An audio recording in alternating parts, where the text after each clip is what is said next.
What does genetics mean, and why is it relevant to MDS patients?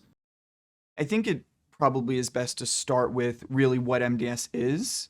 And so the way that I think about myelodysplastic syndrome, myelo meaning marrow, dysplastic meaning dysfunction, is a dysfunctional marrow. So what ends up happening is normally a molecular mutation occurs and it leads to dysfunction in the cell lines. We have white blood cells. White blood cells fight infections. We have red blood cells. Red blood cells provide oxygen to our body, and we have platelets. Platelets help with clotting. And so in myelodysplastic syndrome, we get a genetic change that occurs that then causes dysfunction in one or all three of those cell lines. And it's not like a genetic change when you think of something that you would pass down from generation to generation. This is something that you actually acquire with age. So as you get older, you're more likely to acquire a genetic change in your blood. Actually, in all patients above 70, if you test normal individuals, about 10% of them have an MDS related genetic change. But then there's normally sort of a second hit, whether it's environmental or bad luck in some cases, that leads to additional genetic changes that ultimately moves forward with dysfunction of the marrow. And so MDS patients, when they present with a lot of times low red blood cells because of dysfunction in the red blood cells, but they can also present with low white blood cells, low platelets because of dysfunction in those areas. And when you have this dysfunction, the cells don't work correctly, they get destroyed quickly, and it leads to low blood counts and complications related to that. So I think with genetics, that really it's the driver of the disease. It allows us to help with the diagnosis of myelodysplastic syndrome in certain cases. It helps us to understand the prognosis of myelodysplastic syndrome.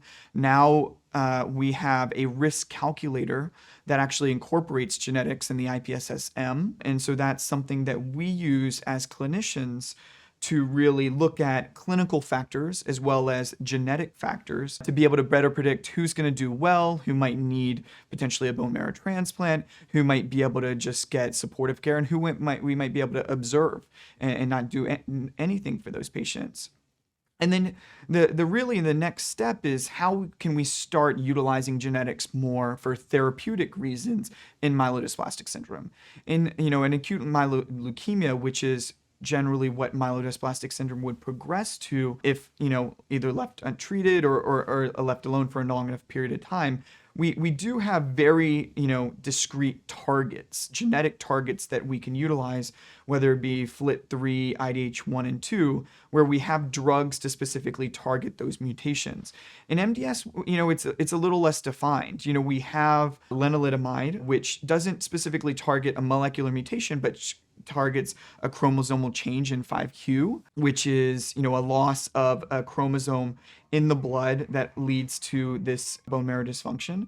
And in those patients, lenalidomide has shown to be very successful in allowing a lot of those patients to become transfusion independent.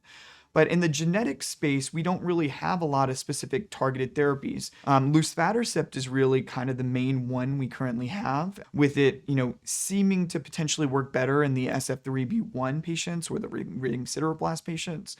But outside of that, we don't have a lot that is specifically targeting the genetics of myelodysplastic syndrome. There is, kind of taking from acute leukemia, there is certain drugs that we see that are being utilized in leukemia that now we're moving into myelodysplastic syndrome. So that's been one strategy. So the IDH inhibitors, for example, which, are present more frequently in AML, but in a small subset of myelodysplastic syndrome, they're there. And we've seen great outcomes when using those inhibitors in MDS in a small population of patients. FLT3, another inhibitor that we use in AML, has been utilized in MDS, but again, a rare genetic subset.